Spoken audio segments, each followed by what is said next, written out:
신년 예배 설교를 어떻게 하면 좋을까? 본문 말씀을 지금 강해 설교 쭉 하던 데서 다르게 할까 하다가 이렇게 기도하면서 고민하는 중에 이 말씀 그대로 가는 것도 좋다. 지금 내용이 지금 믿음에 대한 이야기이기 때문에 2021년 한 해 이 말씀으로 그냥 열어도 좋겠다라는 그런 마음이 들었습니다. 결국 우리 그리스도인들에게 가장 중요한 일은 하나님을 만나고 하나님을 경배하며 예배하며 살아가는 그런 삶이 가장 중요한 삶 아니겠습니까? 지금 팬데믹 때문에 교회에 모여서 예배하는 것이 우리 조국 대한민국 같은 경우는 뭐 5인 이상 못 모이니까 이렇게 제한돼 있고 그런데 그렇게 한 장소에 모이지 못하더라도 이제 온라인으로 이렇게 예배를 드리고 우리도 줌으로 예배를 드렸었는데 그런 식으로도 모이고 그렇게 모여서 예배 드리는 것뿐만 아니라 또 우리 살아가는 자체가 예배가 될 수 있도록 그렇게 하기 위해서는 하나님 앞에 우리가 늘 깨어 있어야 되거든요. 믿음으로 서 있어야 되니까 오늘 그런 의미에서 우리 오늘 본문 한번 살펴보겠습니다. 히브리서 11장은 별명이 있습니다. 믿음장이다 그럽니다. 믿음장. 여기는 보면 계속 믿음으로 지금 아벨이 믿음으로 이겼지만 그 다음에 믿음으로 에녹이 또 하나님하고 동행하고요. 믿음으로 아브람, 믿음으로 모세, 믿음으로 계속해서 이렇게 쭉 나옵니다. 이 히브리서 11장은 우리 믿음의 선진들이 어떻게 살아왔느냐, 이 세상을 승리하며 살았느냐 하는데 믿음으로 모든 것들을 했다라는 것이죠. 그런 측면에서 믿음장이라 이렇게 별명이 붙어 있는데 지금 히브리서가 지금 1장부터 10장까지 왔는데 그 사이에 무슨 내용이 있었습니까? 예수님이 어떤 분이신가 그걸 알자 하는 내용이 있었습니다. 예수님은 위대하신 분, 탁월하신 분, 어떤 세상에 어떤 존재보다도 천사나 선지자나 모세나 아론이나 어떤 누구와도 비교할 수 없는 탁월한 존재다라는 것을 보았고요. 그런 예수님이 자기 자신을 하나님의 어린 양으로 단번에 드려지는 제사, 온전한 제사를 드려서 그리고 난 뒤에는 하나님 보좌 우편에 계시는데 우리가 하나님께로 직접 바로 나가서 하나님을 만날 수 있도록 그 성소 휘장을 가르고 자기 몸을 또 찢으시면서 우리를 그 하나님이 계시는 성소로 인도를 하셨다는 거죠. 그리고 그 우리와 하나님의 만남을 말하자면 제사로 이렇게 하는데 옛날 구약 시대의 제사장은 짐승의 피를 들고 갔지만 이제 예수님은 자신의 피를 드렸고 이제 우리가 더 이상 짐승의 피 필요 없이 그냥 믿음으로 예수 그리스도께서 우리를 위해서 흘리신 이 보혈의 피가 하나님께로 바로 인도한다는 그 믿음을 가지고 담대히 하나님 앞에 나아갈 수 있도록 그렇게 해주셨기 때문에 믿음의 제사를 드리면 되는 것입니다. 이제 짐승의 피를 잡아드리는 제사가 그 피의 제사가 아니라 믿음의 제사로 주님 앞에 나아갑니다. 그럴 때에 이 하나님께서 세우신 대제사장이 예수님과 함께 드리는 우리의 제사는 믿음의 제사. 그래서 지금 11장부터 13장까지는 남은 히브리서는 우리가 믿음으로 드리는 제사가 어떠해야 되는지 그거를 살펴봅니다. 그런데 이제 11장에서는 선진들이 어떻게 했는가를 이제 먼저 모델로 보고 이 모델을 참고해서 그 다음에 우리는 어떻게 믿음으로 제사 지낼 것인가 그것을 볼 것입니다. 그 선진의 첫 번째 사례로 아벨을 들고 있습니다. 아벨의 제사와 가인의 제사. 창세기 4장에 나오는 이야기인데 이 창세기 4장에 나오는 이 이야기를 우리가 또 통해서 아벨이 가인보다 더 나은 제사를 드렸다 이렇게 했는데 이 두 제사 사이에 어떤 차이가 있는지 한번 살펴보고, 그래서 우리도 아벨과 같은 그런 제사를 드려야 되겠죠. 그것을 한번 직접 우리 한번 찾아보고자 합니다. 성경에는 직접적인 설명은 없습니다. 왜 아벨 제사는 더 나은 제사인지, 믿음으로 더 나은 제사를 지냈다 그랬으니까, 이 히브리서 기자는 아벨이 드린 제사를 믿음으로 드린 제사로 받아들였구나, 그렇게는 우리가 알 수가 있지만 무엇을 근거로 해서 믿음으로 드린 제사라고 보았는가, 그 부분은 우리 창세기 4장 1절부터 5절까지 우리 읽어보면서 한번 깊이 생각해 보도록 하겠습니다. 창세기 4장 1절부터 5절까지 함께 봉독합니다. 아담이 그의 아내 하와와 동침하매 하와가 임신하여 가인을 낳고 이르되 내가 여호와로 말미암아 득남하였다 하니라. 그가 또 가인의 아우 아벨을 낳았는데 아벨은 양치는 자였고 가인은 농사하는 자였더라. 세월이 지난 후에 가인은 땅의 소산으로 제물을 삼아 여호와께 드렸고 아벨은 자기도 양의 첫 새끼와 그 기름으로 드렸더니 여호와께서 아벨과 그의 제물을 받으셨으나 가인과 그의 제물은 받지 아니하신지라. 가인이 몹시 분하여 안색이 변하니. 이 장면이 나오기 전에 배경을 보면 아담과 하와가 하나님이 먹지 말라고 하시는 그 선악을 알게 하는 나무의 실과를 먹음으로 인해서 타락하고 죄에 사로잡히게 되었습니다. 아담과 하와는 에덴 동산에서 추방되었죠. 그래서 에덴의 동쪽, 그 에덴의 동쪽은 좋은 땅이 아니라 척박한 땅, 하나님 은혜가 아니면 견디기 어려운 고통의 땅입니다. 그 에덴의 동쪽에 살게 되었습니다. 아담과 하와가 타락하여 하나님을 등졌고 항상 하나님의 그 은혜를 공급받던 그 통로가 끊어졌습니다. 그러나 하나님은 아담과 하와 곧 인류를 내버리지는 않으셨습니다. 아담과 하와가 스스로 벗은 것을 알고 지어 만든 그 무화과나무 잎으로 만든 그 치마, 금방 말라버렸는데 그 치마 대신에 짐승을 잡아서 가죽으로 옷을 입혀 주었습니다. 그러면서 하시는 말씀이 그 유혹한 뱀에게 하시는 말씀을 통해서 이제 전해주시는 말씀인데, 너희 후손과 여자의 후손이 싸울 것이다 그랬어요. 이 사단의 후손과 이 여자의 후손, 이게 복수가 아니고 단수로 되어 있습니다. C라는 말도 되어 있고, 그러니까 나중에 이 여자의 후손 중에 나타날 그리스도를 말합니다. 이렇게 싸우는데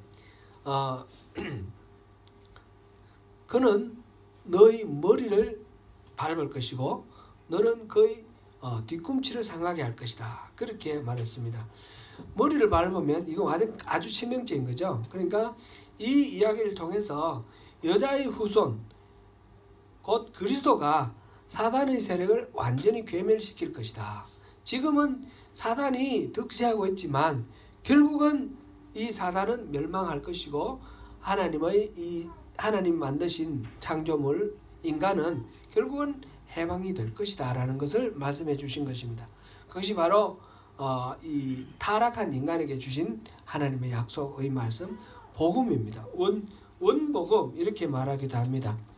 하나님의 이 구원 계획으로 말미암아 하나님을 등졌지만, 하나님 등진 인간이지만 하나님이 놓치지 아니하시고 그를 구원할 계획으로 붙들고 계시니까 이 인간이 하나님을 다시 예배하고 제사할 수 있게 되었습니다. 창세기 4장에서 아담이 하와와 동침하여 아들을 낳았는데 그 이름을 가인이라 했다 그랬고, 그 다음에 가인은 농사하는 자였다 그랬습니다. 그 다음에 둘째 아들은 아벨인데 그는 가축을 치는 목자였습니다. 이 두 사람이 하나님께 제사를 드렸는데 가인은 땅의 소산으로 제사를 드렸고 아벨은 그 가축 양의 첫 새끼와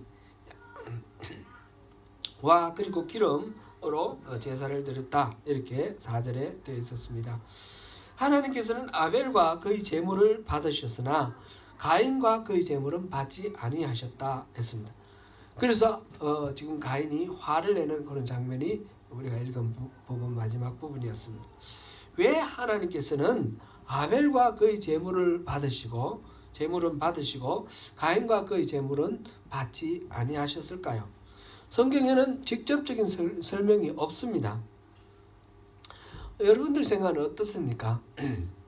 대체적으로 여기에 대한 주류 신학자 또 대부분의 목사님들이 가르치시는 그런 말씀이 가장 흔한 해석인데, 그 해석은 아벨은 피의 제사를 드렸고 가인은 피가 없는 곡식으로 제사를 드렸기 때문이다. 이렇게 해석합니다. 이 해석은 히브리서 9장 22절 피 흘림이 없는 제사는 죄사함이 없다라는 그 말씀에 근거합니다. 그러나 율법의 제사에도 곡식으로 드리는 제사가 있지요. 소제라는 제사가 있습니다. 그리고 그 율법의 제사는 피 흘림이 없은 적 죄사함이 없다라는 것은 율법이 이 지금 가인과 아벨의 사건으로부터 수천 년 뒤에 모세가 시내산에서 받은 율법에 나오는 그런 규율입니다. 그 수천 년 후에 그 규례를 가지고 현재 아벨과 또 가인의 드리는 이 제사를 평가하는 기준으로 삼는다는 것은 아무리 봐도 적절한 것 같지는 않습니다. 하나님이 그렇게 또 무분별하시고 생각 없는 분이다 이렇게 생각되지는 않습니다. 그러면 아벨의 제사는 받으시고 가인의 제사를 받지 아니하시는 이유는 어디에 있다라고 우리가 찾아봐야 할까요? 물론 분명한 정답은 나와 있지 않지만 우리 성경 말씀을 통해서 그거를 찾아봐야 되겠습니다. 히브리서 본문 4절 말씀을 보면 다시 한번 보겠습니다. 믿음으로 아벨은 가인보다 더 나은 제사를 하나님께 드림으로 의로운 자라 하시는 증거를 얻었으니 하나님이 그 예물에 대하여 정언하심이라. 그가 죽었으나 그 믿음으로써 지금도 말하느니라. 지금 아벨이 가인보다 더 나은 제사를 드렸다라는 말 앞에 믿음으로라는 말이 들어있으니까 그 이유는 아벨은 믿음으로 제사를 드렸고 가인은 믿음 없이 제사를 드렸다, 그런 말인 것 같아요. 그런데 믿음으로 제사 드렸다는 말은 또한 무슨 의미를 갖는 것인가? 그런 근거를 알 수가 없습니다. 앞에서 우리는 흔히 말하는 피 흘림이 있는 제사이기 때문에 아벨의 제사를 받았다는 것은 적절하지 않다는 말을 했습니다. 제가 그렇게 말씀을 드렸고 아마 여러분들도 별 이의 없이 그대로 넘어가셨을 거로 생각되는데, 그러면 제물과는 아무런 상관이 없다는 뜻일까요? 그런 것도 또 아닌 것 같습니다. 오늘 본문에 보니까 히브리서 기자는 하나님이 그 예물에 대하여 정언하였다 그랬습니다. 예물과 아무 상관없는 것이 아니라 믿음으로 드린 이 제사를 받아들였는데 예물에 대한 정언이다 그 말이니까, 그러니까 이 제사와 예물과 관련이 있다는 것이죠. 피 흘림의 제사와 상관이 없는데 예물과는 관련이 있다. 그러면 이 예물에 어떤 특성이 있는지 우리가 살펴볼 필요가 있는 것입니다. 아벨의 제사와 가인의 제사를 받고 받든지 거절하시든지 하시는 이 하나님의 판단 기준은 어디에 있습니까? 다시 한번 창세기 4장 3절부터 5절까지 한번 읽어보겠습니다. 세월이 지난 후에 가인은 땅의 소산으로 제물을 삼아 여호와께 드렸고 아벨은 자기도 양의 첫 새끼와 그 기름으로 드렸더니 여호와께서 아벨과 그의 제물을 받으셨으나 가인과 그의 제물은 받지 아니하신지라. 가인이 몹시 분하여 안색이 변하니. 그 단서는 다른 데서 찾을 수가 없습니다. 하나님이 제사를 받으실 때에 그 대상을 하나님이 받으시는 대상이 뭔가 거기에서 우리가 찾을 수 있습니다. 즉 하나님께서는 아벨과 그의 제사를 받으셨습니다. 가인과 그의 제사는 받지 아니하셨습니다. 그러니까 그 제물만 받으신 것이 아니라 아벨도 받으셨습니다. 아벨과 그의 제물을 받으셨고 가인의 제물만 거절하신 것이 아니라 가인까지 거절하신 겁니다. 가인과 그의 제물은 받지 아니하셨습니다. 그러니까 여기서 제물 자체라기보다는 거기에 제사를 드리는 그 제사하는 사람, 그 사람의 문제가 우리가 있지 않겠는가 살펴볼 필요가 있습니다. 원래 제물은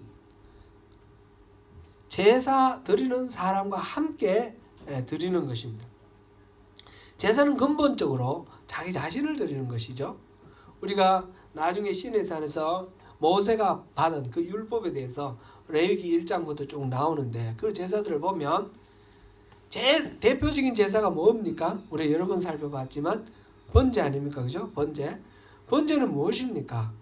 이 제물을 잡아가지고 토막을 내어서 완전히 제가 될 때까지 태우는 그런 제사입니다.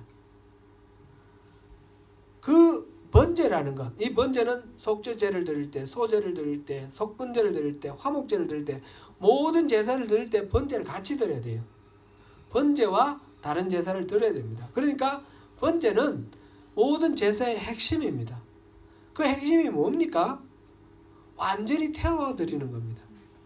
번제를 그 제물을 잡을 때 머리에 안수를 하고 자기의 죄를 전부 이 제물에게 옮겨 전가시키는 거죠. 떠넘기는 거예요. 떠넘기고 난 뒤에 나의 죄가 이 제물에게 옮겨지고 난 뒤에 이 제물이 죽으면 내 죄가 소멸되는 거예요. 이 제물이 죽으면 내가 죄를 지은 나는 같이 죽는 겁니다. 그렇게 번제도 그렇게 하고 속죄제, 속건제도 마찬가지로 안수를 해서 죄를 전가하는 그런 의식 절차가 있습니다. 그리고 제물을 드리는 것은 나 자신을 드린다 그런 뜻이죠. 그러면 소제는 어떻습니까? 소제도 그 곡식을 하나님께 드리는데 곡식 그대로 드리는 것이 아니라 고운 가루를 만들어서 드립니다. 고운 가루를 만들어서 완전히 태워서 드리는 것입니다. 번제랑 같습니다. 완전히 자기의 모든 자아가 부서지고 깨뜨려지고 가루가 되어서 흔적도 남지 않을 정도로 그렇게 철저히 자기 부정을 해야만 이 소제가 완성이 되는 것입니다.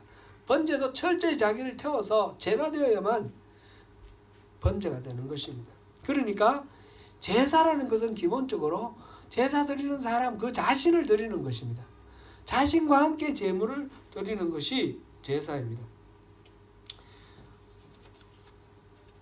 하나님이 아벨과 그의 제물을 받으셨는데 가인과 그의 제물은 받지 않았다. 이 말은 아벨은 그 제물과 함께 자기 자신을 드렸고 가인은 그 제물과 함께 자기 자신을 드리지 않았다라는 것을 우리가 충분히 알 수가 있습니다. 자기를 드리지 않고 제물만 드리는 제사를 하나님이 싫어하신 사례는 성경에 여러 군데 나옵니다. 짐승만 잡아 드리는 것은 하나님이 아주 그냥 끔찍하게 싫어하시는 그런 제사입니다. 대표적으로 이사야서 1장 11절부터 13절까지만 보겠습니다. 여호와께서 말씀하시되 너희의 무수한 제물이 내게 무엇이 유익하뇨? 나는 수량의 번제와 살찐 짐승의 기름에 배불렀고 나는 수송아지나 어린 양이나 숫염소의 피를 기뻐하지 아니하노라. 너희가 내 앞에 보이러 오니 이것을 누가 너희에게 요구하였느냐? 내 마당만 밟을 뿐이니라. 헛된 제물을 다시 가져오지 말라. 분양은 내가 가증히 여기는 바요 월삭과 안식일과 대회로 모이는 것도 그러하디 정의와 아울러 악을 행하는 것을 내가 견디지 못하겠노라. 아멘.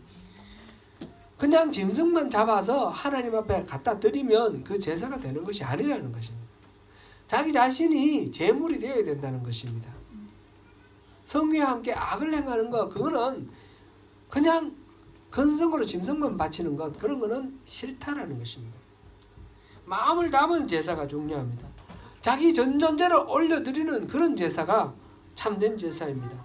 그래서 예수님은 신령과 진정으로 예배하라 라고 말씀하셨습니다. 가인의 예배는 제물만 드리고 자기를 드리지 않았기 때문에 하나님이 그와 그의 제물은 받지 않으셨다라고 말씀을 드렸는데, 그렇게 볼만한 근거가 있습니까? 그것은 가인의 반응에서 찾아볼 수 있습니다. 가인은 제사 후에 몹시 분하여 안색이 변했다라고 기록되어 있습니다. 자기 자신까지 하나님께 드렸다면 하나님 받으시지 않는다고 안색이 변하고 분해하고 화를 낼 만한 자기가 남아있지 않을 것입니다. 예물을 받지 않으시는 하나님께 화를 내고 분해한다는 것은 모든 일을 판단하는 그 평가하는 주체로 자기 자신이 그대로 있다라는 것이죠. 살아있다는 것이죠. 그래서 하나님은 화를 내고 있는 가인에게 말씀하십니다. 창세기 4장 6절에서 7절 말씀입니다. 여호와께서 가인에게 이르시되 내가 분하여 함은 어찌 됨이며 안색이 변하면 어찌 됨이냐. 네가 선을 행하면 어찌 낯을 들지 못하겠느냐. 선을 행하지 아니하면 죄가 문에 엎드려 있느니라. 죄가 너를 원하나 너는 죄를 다스릴지니라.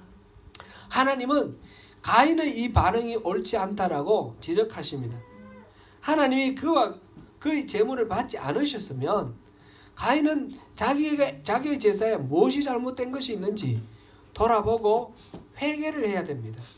그런데 도리어 화를 내고 분을 품고 있습니다. 하나님께. 그렇게 하면 굉장히 위험해지는 것입니다. 그래서 하나님이 말씀하십니다. 죄가 너희 문 앞에 엎드려 있다. 네가 죄를 다스려야 한다. 그렇게 말씀을 하십니다.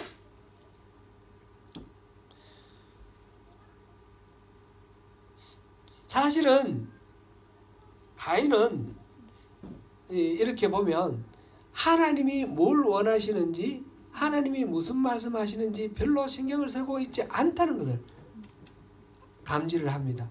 하나님 그렇게 말씀하셨을 때 가인이 어떻게 반응했습니까? 아벨을 데리고 들판으로 데리고 나서 아벨을 죽였습니다. 하나님 말씀을 듣고 회개하기는커녕 오히려 반발을 하고 죽여버렸습니다. 어쩌면 그가 제사를 드릴 때도 이 제사를 하나님이 내 제사를 기뻐하신다, 받으신다, 그런 거를 생각하고 제사를 드렸다기보다 내가 좀 제사 한번 드려야 되겠다, 그렇게 생각하고 이렇게 제사를 드리면 하나님 받으시겠지, 그렇게 생각하고 제사를 드렸을 것입니다. 전체 흐름을 볼 때 가인은 모든 판단의 기준이 자기 자신에게 있습니다. 자기중심적입니다. 제사를 드리는 것조차 하나님 중심이 아니고, 제사를 받으시는 하나님 중심이 아니고 자기 중심이었다라는 것을 우리가 이 반응을 통해서 충분히 알 수 있습니다. 믿음으로 아벨은 믿음으로 제사를 드렸다 그랬고, 가인은 그러니까 믿음으로 제사를 드리지 않았다라고 우리가 평가를 하게 되는데, 생략되어 있는 말씀이지만 그 이유는 자기 마음대로 제사를 드렸다는 겁니다. 믿음으로 제사를 드린 것이 아니고 자기 마음으로 제사를 드렸다는 것이죠. 믿음으로라는 말은 우리가 일상적으로 사회적으로 쓰는 그런 믿음으로라는 말하고 다릅니다. 우리가 믿는다 그럴 때는 누구를 신용한다, 그 사람을 이렇게 거짓말 안 할 걸 이렇게 믿어준다, 트러스트, 그런 말이죠. 또는 그거 사실이 틀림없는 사실이 1 플러스 1은 2다, 이거를 나는 믿는다, 현실적인 진실이니까. 근데 제가 지난주에 다시 한번 기억을 우리가 되짚어 봤지만, 성경에서 말하는 믿음, 신앙이라는 말의 의미는 지적인 동기가 아니라고 그랬습니다. 그렇죠? 그리고 자기 마음속으로 그렇게 믿는 그런 자기 확신이 아니라고 그랬습니다. 그런 것이 이 성경에서 말하는 신앙, 믿음이 아닙니다. 성경에서 말하는, 영어로 말하는 faith, 이 헬란말로 피스투스, 우리말로 믿음, 이 다른 믿음이라는 말하고 이 같은 표현을 썼기 때문에 우리가 구별하기 어려운데, 이 믿음이라는 말은 자기 신념이나 어떤 진실된 사실에 대한 신뢰를 가리키는 것이 아니라 하나님과의 관계를 말하는 것입니다. 우리 눈에 보이지 않는 영적 세계에서 하나님이 하시는 일들을 볼 수 있는 영적 감지 능력, 그렇게 지난 시간에 우리가 표현을 해봤는데, 하나님과의 관계가 온전하면 하나님 무슨 말씀을 하시고 무슨 행동을 하시는지 우리가 감지가 됩니다. 그래서 그 하나님을 믿고 내 인생을 거는 것이, 그것이 바로 믿음이 되는 것입니다.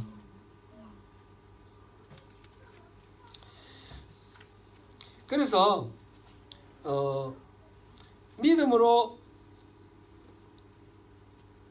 예배를 드린다라고 하는 말, 이 말은 하나님과의 릴레이션, 이 하나님과의 관계가 원활한 가운데 하나님의 뜻에 따라서 하나님을 기쁘시게 해드리는 그런 제사를 드린다, 그런 뜻이 되는 것입니다.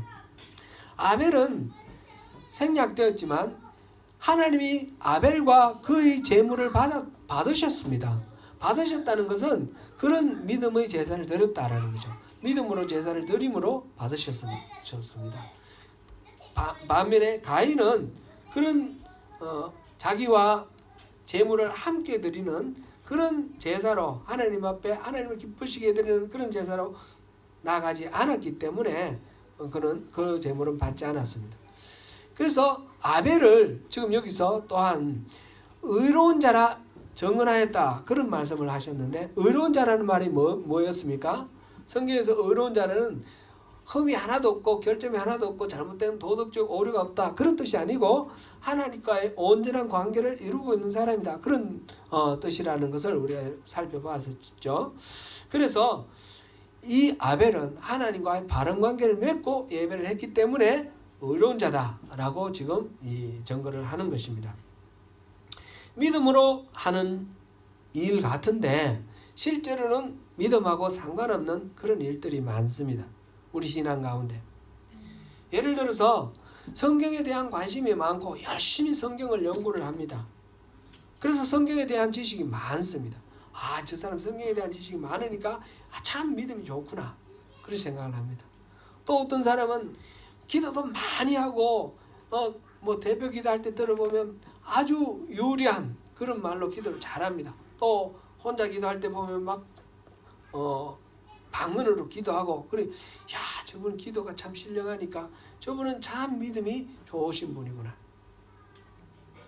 또 이웃 돕기를 열심히 합니다. 뭐 선교 헌금도 막 계속 월마다 저 아프리카 선교 헌금 보내고, 또 이웃에 뭐 불우한 사람 있으면 열심히 돕고, 그렇게 하는 거 보니까 저분은 참 믿음이 좋으신 분이구나. 아마 10중 8구는 그대로일 겁니다. 믿음이 좋으시니까 그렇게 하시겠죠. 그러나 그것 자체가 믿음이 좋다라고 볼 수는 없습니다.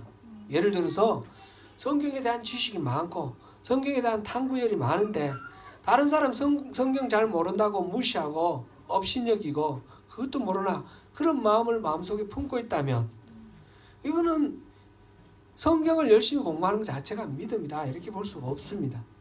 신령하게 기도를 하고 있지만 기도하지 않는 사람들에 대해서, 또 다른 사람들에 대해서 영적 우울감에 빠져 있고, 나는 하나님하고 통했다 그러면서 뭐 자기가 원하는 대로 함부로 얘기를 한다면 그건 믿음으로 말한다고 할 수 없습니다. 또 이웃을 구제하기를 좋아하고 선교하는데 열심히 보이지만, 그러나 그것을 알아주는 사람 없을 때 실망하고 좌절하고 낙심한다면, 그렇다면 이 모든 일들은 믿음으로 한다고 말할 수가 없습니다. 모두 다 자기 열심으로 자기 성정대로 그렇게 행동했을 뿐입니다. 그것이 단지 성경 공부였고, 그것이 단지 기도였고, 그것이 단지 구제였을 뿐이죠. 하나님하고 상관이 없이 자기 열심이죠. 그런 것은 믿음으로 하는 말이 해당되지 않는 것입니다. 믿음으로라는 말은 그렇게 자기 열심으로 하는 것이 아니라 하나님의 마음을 품고 하나님의 뜻을 분별하면서 하나님과 늘 교통하면서 그러면서 하는 행동들입니다. 이 부분은 다음 주에 우리 에녹이 하나님과 동행하는 삶을 살아가는 것을 살펴볼 때에 또 한번 살펴보겠습니다. 사랑하는 성도 여러분, 오늘 표현은 참 마음과 온전한 믿음으로 하나님께 나아가자 이렇게 정했습니다. 히브리서 10장 22절 말씀입니다. 우리 모두 주님께 한 걸음 한 걸음 다가가되 참 마음과 온전한 믿음으로 그렇게 나아가시는 한 해 되시면 좋겠습니다. 이때 온전한 믿음이라는 것은 흠없이 완벽한 믿음을 말하는 것이 아닙니다.